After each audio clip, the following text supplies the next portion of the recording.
Selamat sore, Bung Firdaus Ilyas. Selamat sore, Bung Meldi Rendra. Jumat berkah, ya. Ya, Eh, hari Jumat selalu hari baik gitu ya. Hari baik nih. Hari untuk sejenak melupakan persoalan-persoalan dunia ini, Bung Meldi.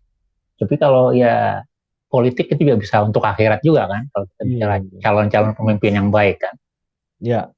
Nih kita akan bahas Aki Ridwan Kamil ya hari ini ya. Ya, ya.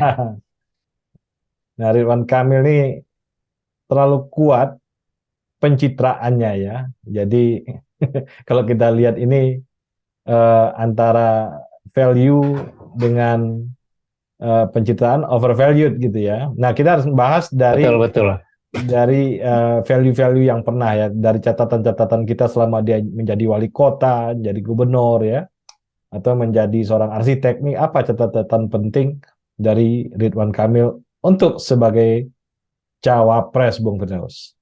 Ya, kalau lihat dari draftnya gitu ya, jadi kalau kayak pemain NBA gitu ya, Pak Ridwan Ya, Kamil salah satu yang masuk dalam top draft lah gitu ya. Jadi ya, untuk direkrut oleh klub-klub besar.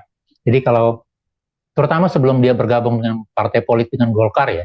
Kalau kita ya. bicara partai politik kan itu ada kesempatan lain, ada otorisasi lain gitu. Hmm. Tapi sebelumnya ya kalau kita lihat Pak Ridwan Kamil ini masuk dalam tiga besar lah survei-survei atau ya paling nggak empat besar tergantung lembaga survei. Tapi overall dia masuk tiga besar Bu Meldi. Jadi Ya, orang yang punya terutama untuk Jawa Barat ya, Jawa Barat ini faktor Ridwan Kamil sangat sangat dominan ya. Jadi kalau kita lihat kandidat, misalnya sudah ada kandidat capres, kemudian ingin melakukan determinasi untuk Jawa Barat, salah satunya rangkulah Ridwan Kamil gitu. Itu salah ya, satu posisi tawar Pak Ridwan Kamil. Tetapi ketika dia memutuskan bergabung dengan Golkar, gitu, saya pikir saya tidak tahu ya, apakah akan ini juga masih kuat, walaupun nilai selling point-nya masih cukup tinggi gitu. Karena ya, kan tidak mungkin juga seorang ketua umum Golkar atau petinggi Golkar yang lain gitu ya, hmm, ketika masuk dalam skenario pemilihan pasangan gitu. Karena Golkar tidak mungkin memajukan pasangan realistis saja begitu ya. Walaupun Pak ya, Erlangga mengatakan ini masih berminat, tapi dari sisi komposisi, suara, kemudian dari sisi popularitas dalam survei-survei masih sangat jauh begitu, jauh dibandingkan seorang RK.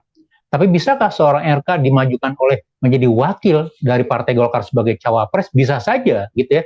Seperti halnya gitu ya, Pak Ganjar yang dijadikan petugas partai menjadi capres untuk PDIP gitu ya. Gitu. Jadi kemungkinan itu tetap saja ada begitu.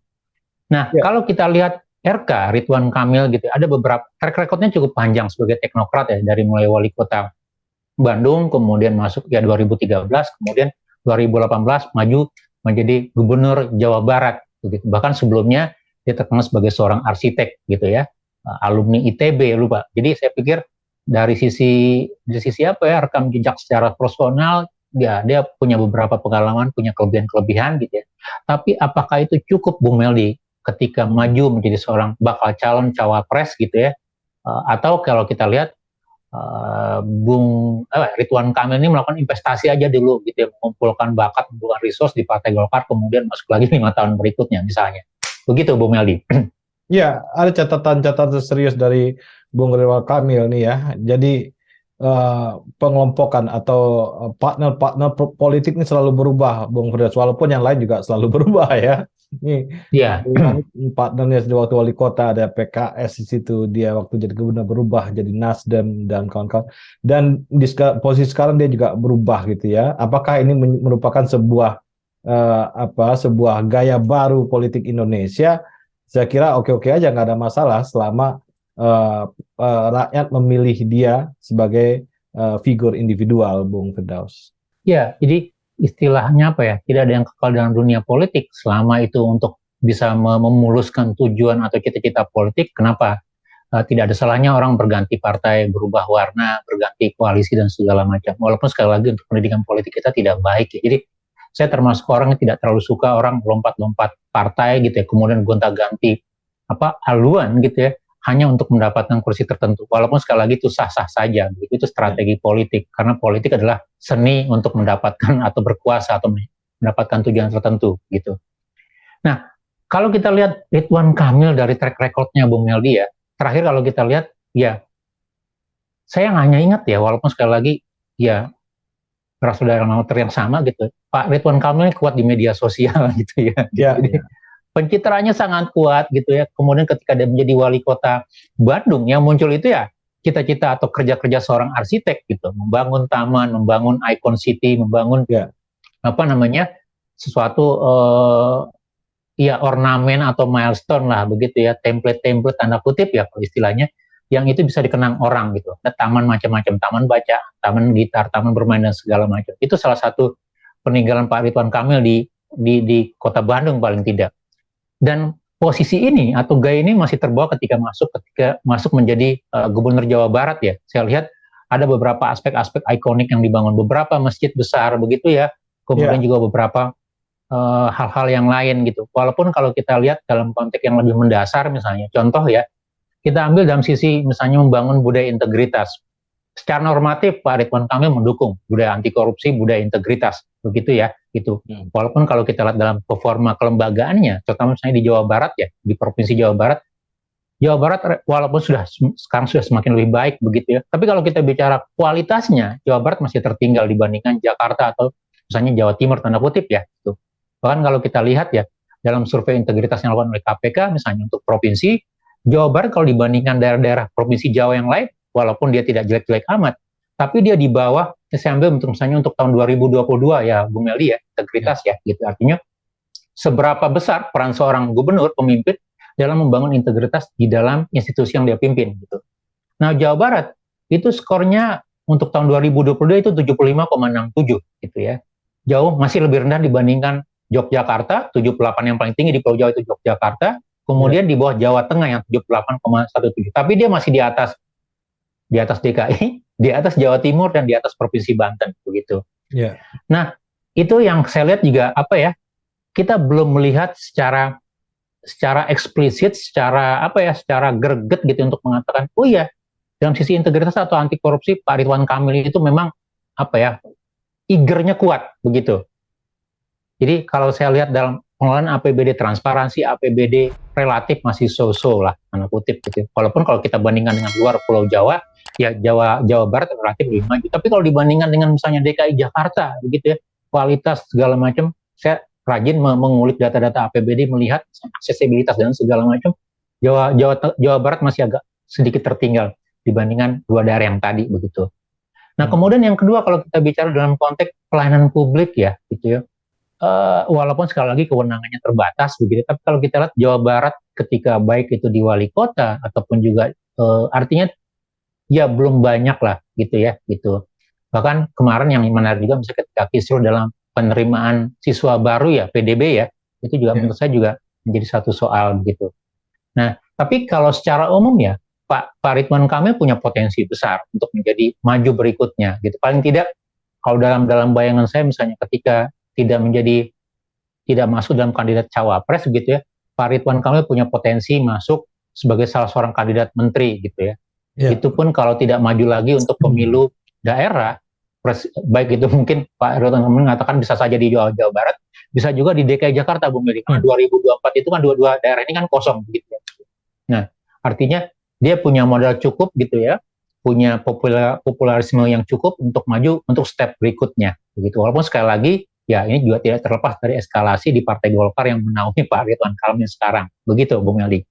Iya, ada juga problem-problem prioritas ya, Bung Firdaus ya. Jadi kalau kita sebagai leader ya, kalau jalan buruk terus ada keinginan masyarakat bikin masjid, ya kita utamakan jalan buruk dulu ya. Karena ya masjid ya mana juga ada masjid gitu ya. Tapi jalan yang jelek ini kan tetap prioritas. Yang ngabisin dana 1 triliun untuk itu oke ya, tapi menghabiskan dana yang juga 1 triliun untuk jalan saya kira lebih prioritas. Ini kemampuan pemimpin dalam membangun prioritas ini juga penting, Bung Firdaus. Iya betul. Jadi itu yang saya katakan tadi. Jadi apa ya? Jiwa arsiteknya masih begitu dominan, Bung Meldi. Melihat simbolisasi apa ya? Template atau bangunan atau mahakarya begitu. Jadi sesuatu yang bisa dikatakan, oh ya saya membangun itu. Itu masjidnya sekarang ikonik, orang datang gitu ya Sabtu Minggu ke sana berfoto, rame gitu yang ngantri, macet begitu ya. Tapi kalau kita bicara prioritas skala pilihan-pilihan kebijakan, seperti Bung Meldi katakan tadi, Jawa Barat kan salah satu yang infrastrukturnya masih belum baik. Mungkin di kota-kota besar iya, tapi kita masih ingat misalnya daerah-daerah pelosok gitu ya, akses untuk pendidikannya masih terbatas misalnya. Jadi akses untuk pembangunan atau hal mendasar juga masih sangat terbatas. Jadi pilihan-pilihan itu juga bisa melihat kira-kira karakter gitu ya, atau bagaimana seorang pemimpin itu merealisasikan janji-janjinya, mana yang menjadi prioritas, mana yang tidak, itu juga bisa menjadi soal begitu. Dan itu yang mungkin juga menurut saya gitu ya, jadi kalau kita bicara peluang Pak RK, ya Ya. Kang Emil masih bisa mengexercise dirinya begitu, membangun apa ya, membangun milestone, membangun prestasinya mungkin untuk 5 tahun lagi. Tapi kalau memang dimungkinkan gitu, kenapa tidak? Artinya ya bisa saja begitu ya.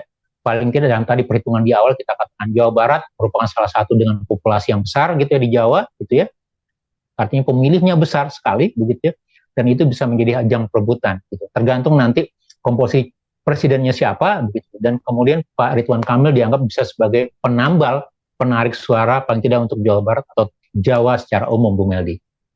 Di Indonesia ini seringkali pemimpin-pemimpin nasional, pemimpin tingkat provinsi atau pemimpin tingkat kota itu terjebak dalam populisme, Bung Firdaus. Jadi saya kira ini perlu ditanggalkan atau ditinggalkan ya. Kita lebih ke arah pembangunan yang substansi, yang memperlihatkan hasilnya diukur, misalnya pertumbuhan ekonominya, pembukaan lapangan pekerjaannya, ya angka-angka kesehatan, angka pendidikan. Ini yang harus lebih didahulukan daripada hal-hal yang populisme yang sering dilakukan oleh para pemimpin di tingkat nasional, di daerah, atau di tingkat kota, Bung Firdaus. Iya, betul. Jadi itu jadi catatan besar kita ya. Jadi saya pikir kalaupun memang nanti ketika ini di akhir Pak Ridwan Kamil selesai gitu untuk tahun ini, ketika maju lagi dan tidak bisa dieksersis dalam konteks misalnya provinsi atau jadi gubernur lagi. Walaupun sekali lagi, karena kalau kita bicara dalam sisi apa ya, sejarahnya kayaknya Golkar agak sulit ya orang di luar ketum untuk mengambil peran besar. Jadi Golkar saya pikir selalu yang menjadi leader itu adalah ketua umum gitu. Artinya, nah kalau itu yang terjadi ya tinggal bagaimana membangun prestasi gitu ya. Artinya membangun asa politik. Karena saya lihat Kang Emil ketika sudah bergabung dengan Golkar artinya memang sudah mengatakan oh iya salah satu pilihan saya adalah berkarir dalam bidang politik, bukan lagi menjadi profesionalisme begitu ya, jadi orang cabutan di partai politik, tapi memang menjadi anggota partai politik dan pilihannya adalah Golkar gitu. Dan itu bisa saya bisa menjadi salah satu ajang untuk membangun track record yang baik, rekam jejak yang baik begitu. Dengan tadi beberapa catatan yang disampaikan oleh Bung Meldi. Nah yang kedua juga memang kalau kita lihat ya, ya apa ya, saya masih melihat kita masih terjebak dalam Jawa sentris ya, terutama karena kalau kita lihat pasangan presidennya masih dari Jawa semua kemungkinan gitu ya, calon presidennya gitu ya. Kemudian ya kan tidak ada yang dari luar Jawa, Bung Medi capres ya, bakal capres ya, semuanya Jawa kan begitu ya. Gitu. Nah, kemudian cawapresnya, bakal calon cawapresnya juga semuanya masih dalam Jawa, orang Jawa. Nah, pertanyaan saya gitu ya, apakah kita tidak punya kemungkinan, tidak punya potensi, tidak punya peluang untuk memunculkan juga misalnya putra di luar Jawa yang menjadi pendamping paling tidak untuk cawapresnya begitu. Jadi, dan itu menurut saya menarik ya, karena kalau kita lihat walaupun 60% berada di Pulau Jawa, 40% itu di luar Jawa penduduknya, begitu. Kebutuhan-kebutuhan pembangunan, kebutuhan rencana ke depan, artinya suara di luar non-Jawa itu juga harus diakomodir. Gitu. Jadi itu mungkin catatan tersendiri ya, Bung Meldi, dalam konteks kontestasi pemilihan 2024 nanti, Bung Meldi. Ya, memunculkan kaukus selain Jawa ini penting juga, Bung Firdaus. Ini dinamika yang kita harus dorong juga. Tadi dinamika yang kita dorong adalah masalah usia, ya usia muda, tua, ini kita dorong. Kita juga dorong nih kaukus, nggak hanya selalu Jawa ya, yang punya prestasi, yang punya leader, yang punya kemampuan untuk mengelola bangsa ini, kita buka seluas-luasnya agar bangsa ini nggak terjebak dalam urusan Jawa atau luar Jawa gitu. Tapi ini bisa banyak ini ya, banyak pilihan atau banyak alternatif yang bisa kita munculkan di bangsa ini. Betul, jadi agak ironi juga kalau di banyak skema atau banyak tema-tema kampanye kita bicara ketimpangan, ketimpangan pembangunan, ketimpangan sumber daya alam, ketimpangan pengetahuan, ketimpangan pembangunan manusia. Tapi ketika bicara dalam akses politik, akses kepemimpinan nasional, para pemimpin yang bicara ketimpangan itu juga mengatakan, melakukan praktik penimpangan gitu. Jadi tidak membuka calon-calon di luar non-Jawa, dari Sumatera, Kalimantan, Sulawesi atau Papua gitu. Jadi kita tidak melihat dari bakal calon ini coba mendorong gitu ya potensi-potensi pemimpin atau calon pemimpin.